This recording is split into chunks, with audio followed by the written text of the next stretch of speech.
Government bus గుద్దితే Chandranna బీమా పథకం అని చెప్పి పథకం పేరు పెట్టుకుని ఆయన పేరుతో పథకం పెట్టుకుని యాక్సిడెంట్ ఎక్కడన్నా అయితే యాక్సిడెంట్ ఎక్కడన్నా అయితే 5 లక్షలు ఇస్తామని చెప్పి పబ్లిసైజ్ చేసినారు. యాడ చూసిన పోస్టర్లు. ఆర్టీసీ బస్సు గుద్దితే వీళ్ళకి ఇచ్చింది 3 లక్షల రూపాయలు. ఇంకా ఇలా అఫిడవిట్ మీద సంతకం పెడితే ఇస్తారంట 3 లక్షల రూపాయలు. ఆ అఫిడవిట్ లో కోర్టుకు మేము పోము అని చెప్పి అఫిడవిట్ మీద సంతకం పెట్టిస్తే ఆర్టీసీకి వాళ్ళు 3 లక్షల రూపాయలు డబ్బు ఇస్తారట. గొర్రెలకు డబ్బు ఇవ్వరట. నిజంగా ప్రభుత్వమే ఇంత దారుణంగా బిహేవ్ చేస్తూ ఉంటే ఏమైంది చంద్రన్న బీమా పథకం?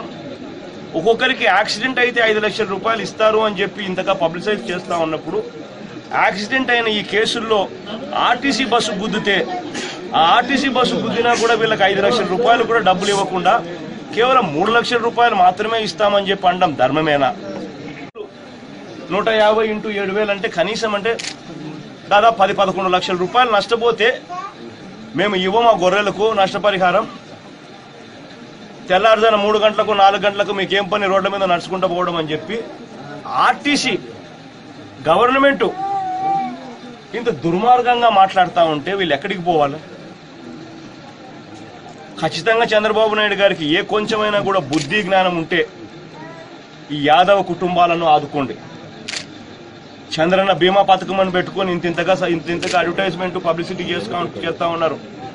ఖచ్చితంగా ప్రతి ఒక్కరికి చనిపోయిన కుటుంబానికి 5 లక్షల రూపాయలు ఖచ్చితంగా ఇవ్వండి. మీ బీమా పథకంలో ఉన్నదే అడుగుతా ఉన్నా.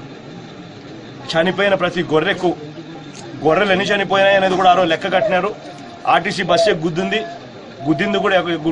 కూడా ఆర్టీసీ బస్సే. చనిపోయింది కూడా 3 మనుషులు అక్కడే పడిపోయినారు. గొర్రెలకు 150 గొర్రెలకు 150 కొంచెం పైగా ఉన్నాయంట. ఆ చనిపోయిన ప్రతి గొర్రెకు కనీసం 7,000 రూపాయలు అన్నా కానీ లెక్క కట్టి ఆ డబ్బు కూడా చంద్రబాబు నాయుడు గారు ప్రభుత్వం ఖచ్చితంగా స్పందించి ఇవ్వాలి. ఒకవేళ చంద్రబాబు నాయుడు గారు ఇవ్వకపోతే మాత్రం ఖచ్చితంగా మేము కోర్టుకేస్తున్నాం. కోర్టుకేసి చంద్రబాబు నాయుడు గారికి గట్టిగా చెప్తా ఉన్నా, నువ్వు ఒకవేళ ఇకపోతే నీళ్ళందరికీ కుటుంబానికి కూడా హామీ ఇస్తున్నాం. ఆయన ఒకవేళ ఇకపోతే తల్లి గట్టిగా మనం పోరాడదాం. ఈ రోజు కాకపోతే రేపైనా న్యాయం జరుగుతుంది, గట్టిగా పోరాడతాం. ఒకవేళ ఆయన ఇకపోతే మనం అధికారంలోకి వచ్చిన తర్వాత తల్లి మన ప్రభుత్వం అధికారంలోకి వచ్చిన తర్వాత మీకు అందరికీ కూడా న్యాయం చేసేట్టుగా పూర్తిగా నేను ఇవాళ ఏం చెప్తా ఉన్నాను, పూర్తిగా 1 నెలలోనే మీకు న్యాయం జరిగేటట్టుగా నేను చేస్తాను తల్లి. అది కూడా చెప్తా ఉన్నా. పథకం ఎంత పబ్లిసిటీకి మాత్రమే పరిమితమైంది అని చెప్పడానికి రెండో పథకం ఈరోజు పులివెందుల్లో 2 చిన్నపిల్లలు 17 సంవత్సరాలు 18 సంవత్సరాల చిన్నపిల్లలు రోడ్డు పక్కన సంపు, ఆ రోడ్డు పక్కన ఉన్న సంపులేకి యాక్సిడెంటల్ గా వాళ్ళు సంపులో చనిపోయిన పరిస్థితి. పోస్ట్ మార్టం చేస్తా ఉన్నారు. వాళ్ళకి ఎటువంటి కాంపన్సేషన్ ఇవ్వము అని చెప్తా ఉంటే ఎంఆర్ఓతో గట్టిగా నేను ఈరోజు పొద్దున్నే మాట్లాడా. ఏమయ్యా, యాక్సిడెంట్ల కోసమే కదా చంద్రన్న బీమా పథకం పెట్టింది. మన యాక్సిడెంట్ గా 2 ఆడపిల్లలు అక్కడ చనిపోతే, ఆ సంపులో పడి చనిపోతే మీకు యాక్సిడెంట్ కింద కనపడడం లేదా? మరి చంద్రన్న బీమా పథకం పెట్టింది ఎందుకు పెట్టారయ్యా? మరి ఆయన పేరుతో పెట్టిన ఆ పథకానికి కూడా కనీసం దిక్కు దివానం లేకపోతే మీరు యా పథకానికి మీరు వాల్యూ ఇస్తా ఉన్నారు? ఆరోగ్యశ్రీని నాశనం చేసినారు, ఫీజు రీయింబర్స్మెంట్ పథకాన్ని నాశనం చేసినారు, మోసాలు చేస్తున్నారు, అబద్ధాలు చెప్తున్నారు. చివరికి ఆయన పేరుతో పెట్టుకున్న ఆ పథకంలో కూడా ఇన్ని మోసాలు అబద్ధాలు చేయడం ధర్మమేనా అని చెప్పి ఎంఆర్ఓతో కూడా అడిగిన. ఆ కేసు కూడా టిపికల్ ఎగ్జాంపుల్. చంద్రబాబు నాయుడు గారి బీమా పథకం అన్నది ఎంత దారుణంగా మోసం చేస్తా ఉన్నాడు అని 29 రేపు చెప్పినాం. నేను డిసెంబర్ 29 జరిగిన ఈ కేసు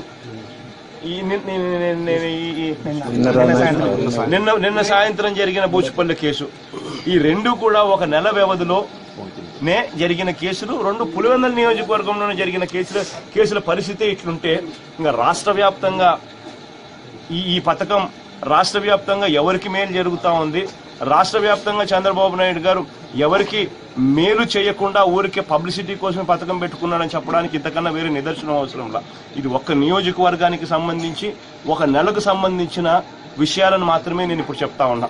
ఇంకా రాష్ట్ర వ్యాప్తంగా ఇటువంటి కేసులు ఎన్ని ఉంటాయో మీరే లెక్క కట్టుకోండి, మీరే ఆలోచన చేయండి. నిలబడాలి అని ఆలోచన చేయాలి కానీ ఎంతసేపు ఉన్న పబ్లిసిటీ కోసమే పథకాలు పెట్టడం, పబ్లిసిటీ కోసమే పథకాలు పెట్టడం, ఆ తర్వాత ఆ పబ్లిసిటీ కన్నా వచ్చి ఆ పనన్నా నిజాయితీ కన్నా చేస్తున్నారని అంటే అది దాంట్లో కూడా నిజాయితీ లేకోకుండా పేదవానికి అన్యాయం చేస్తా చంద్రబాబు నాయుడు గారు చేస్తా ఉన్న ఈ పనులకు దేవుడు ఖచ్చితంగా మొటికాయలు వేస్తారు చంద్రబాబు నాయుడు గారికి గట్టిగా చెప్తారు.